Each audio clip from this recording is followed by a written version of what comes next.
The fury of a demon possessed me. I knew myself no longer. My original soul seemed to flee my body. I took out a penknife, opened it, and deliberately. The house was in flames, and my entire worldly wealth was swallowed up.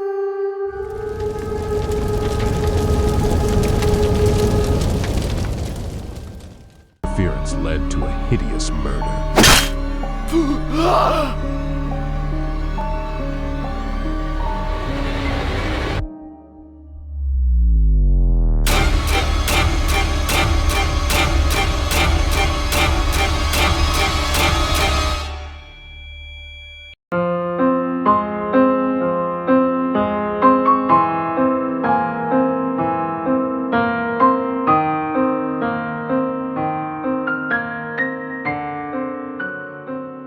For the wildest yet most familiar story I'm about to tell, I don't expect or ask for belief.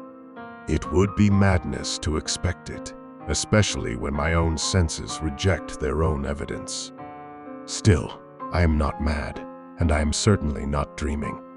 But tomorrow, I face death, and today, I want to unburden my soul. My immediate purpose is to present to the world, plainly and succinctly, a series of everyday events. In their aftermath, these events have terrified, tortured, and destroyed me. Yet, I won't attempt to explain them. To me, they have brought nothing but horror to others. They may seem less terrible than bizarre. Perhaps, in the future, someone with a more rational mind than mine will interpret my experiences as nothing more than a series of ordinary and natural causes and effects. From my early years, I was known for my gentle and humane disposition. My tenderness of heart made me the butt of jokes among my peers. I had a particular fondness for animals and was fortunate to have a variety of pets indulged by my parents. I spent most of my time with them and was happiest when feeding and caressing them. This characteristic grew with me, and in adulthood, it became one of my primary sources of joy. For those who have felt affection for a loyal and intelligent pet, there's no need to explain the nature and intensity of the gratification derived from such companionship. I married early and was pleased to find that my wife shared a similar disposition. Recognizing my love for domestic pets, she made every effort to provide the most delightful ones.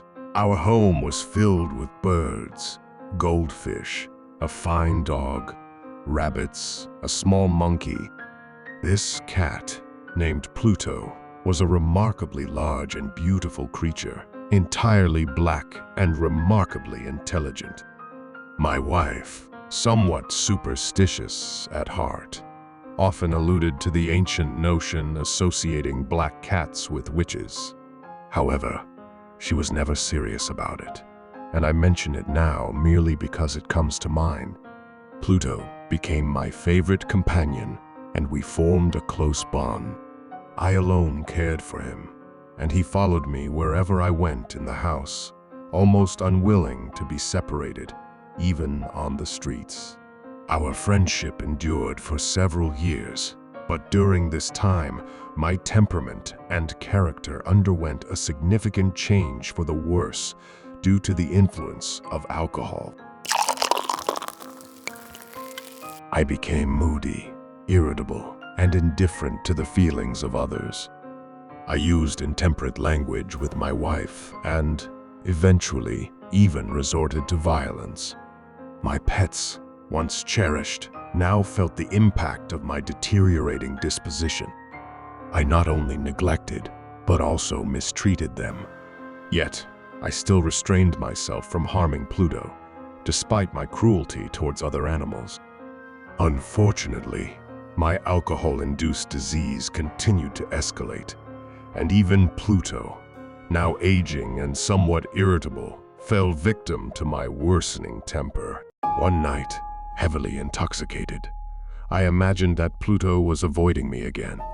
In a fit of madness, I seized him, and in his fright, he inflicted a slight wound on my hand. The fury of a demon possessed me. I knew myself no longer. My original soul seemed to flee my body, replaced by a more than fiendish malevolence. In this frenzy, I took out a penknife, opened it, and deliberately cut one of Pluto's eyes from its socket.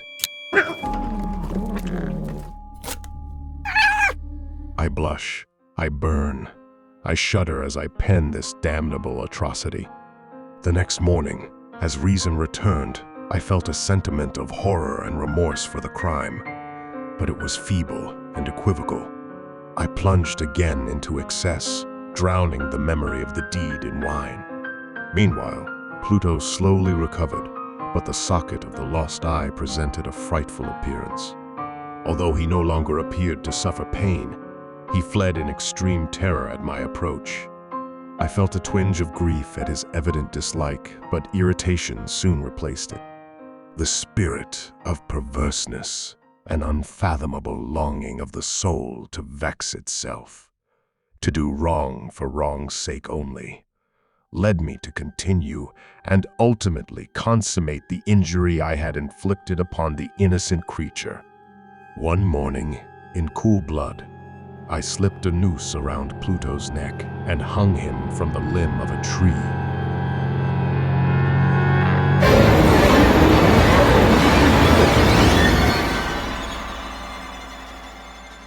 I hung him with tears streaming from my eyes and the bitterest remorse in my heart. I hung him because I knew he had loved me, and he had given me no reason for offense. I hung him because I knew I was committing a sin, a deadly sin that would jeopardize my immortal soul. On the night of this cruel deed, I was awakened by the cry of fire. The house was in flames, and my entire worldly wealth was swallowed up.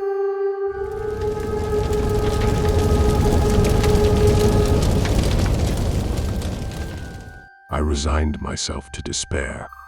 I won't establish a direct connection between the disaster and my crime, but I recount the chain of events without leaving any possible link imperfect.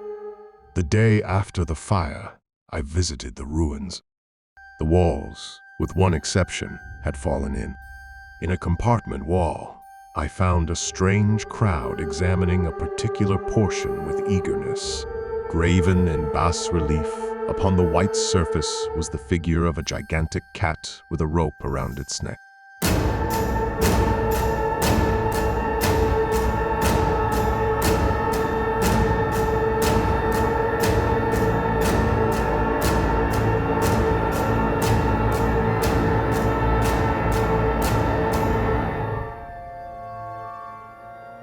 At first, my wonder and terror were extreme, but reflection brought aid. The cat, I remembered, had been hung in a nearby garden, and during the fire, someone must have cut it from the tree and thrown it through an open window into my chamber. The falling walls compressed the victim into the plaster, creating the horrifying image I saw. Although reason provided an explanation, the phantasm of the cat haunted me for months. During this time, a half-sentiment of remorse arose, leading me to regret the loss of the animal. In my habitual haunts, I searched for another pet similar to Pluto. One night, in a den of infamy, I noticed a black object on top of a hogshead of gin. It was a large black cat, fully resembling Pluto, but with a white splotch on its breast. I offered to purchase it, but the landlord claimed no ownership, and I took it home. Despite my expectations, my aversion to this new cat grew over time. Its fondness for me, which disgusted me, heightened my feelings of loathing, and the discovery that it too had lost an eye intensified my hatred. As my hatred for the cat grew, its fondness for me increased. It followed me persistently, crouching beneath my chair, springing on my knees, and covering me with loathsome caresses. My aversion turned into unutterable loathing, and I silently fled from its odious presence. The final straw was the revelation that the mark of white hair on its chest had transformed into a distinct image, an image that filled me with horror and dread. The gallows. Under the weight of such torments, the feeble remnants of goodness within me succumbed. Evil thoughts became my sole companions. My moodiness turned into hatred for everything and everyone, and I unleashed uncontrolled fury upon my wife, who endured my outbursts with patience. One day, during a household errand, my wife accompanied me to the cellar.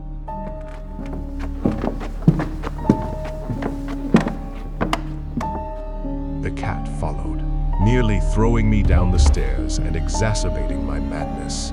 In a fit of rage, I aimed an axe at the cat, and my wife's interference led to a hideous murder.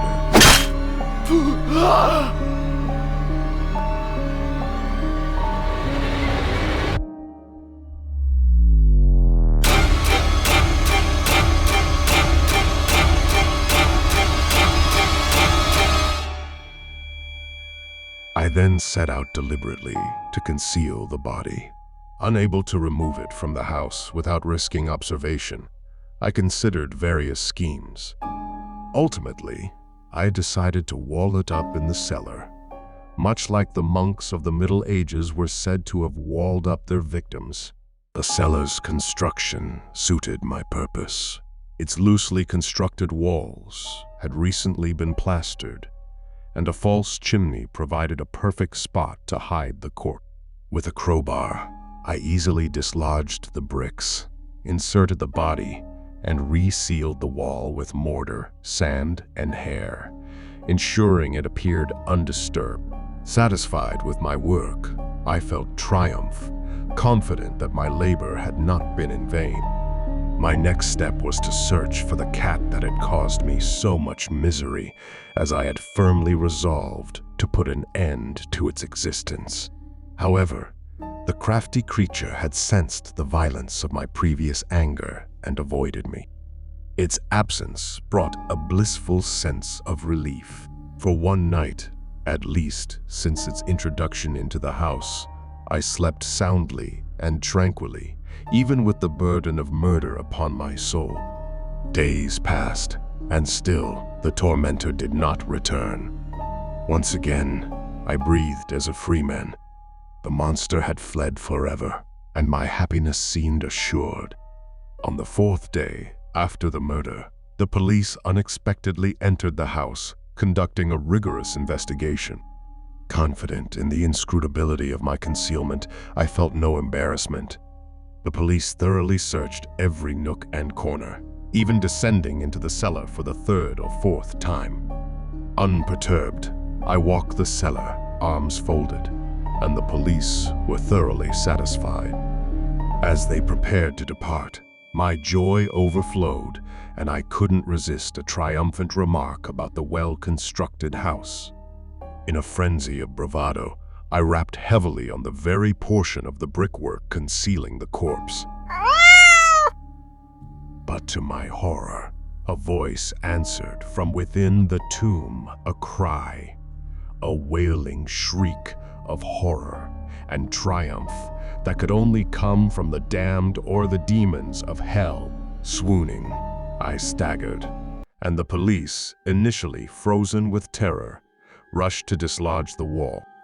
The corpse, decayed and clotted with gore, stood erect, and atop its head sat the hideous beast, the informing voice that had led me to my crimes.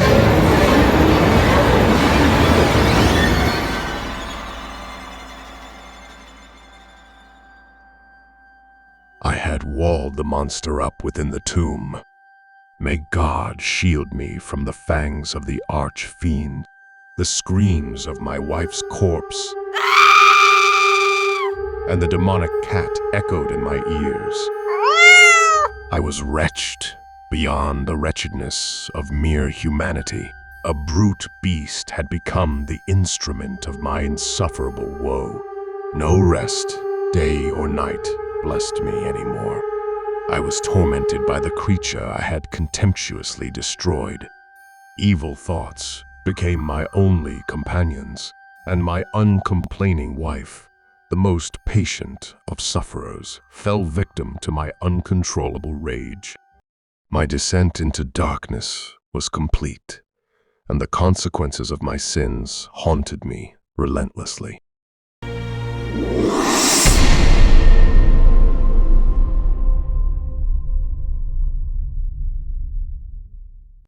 Thank you for joining us on this spine-chilling journey tonight. If the terror has left you with goosebumps, make sure to give this video a thumbs up below.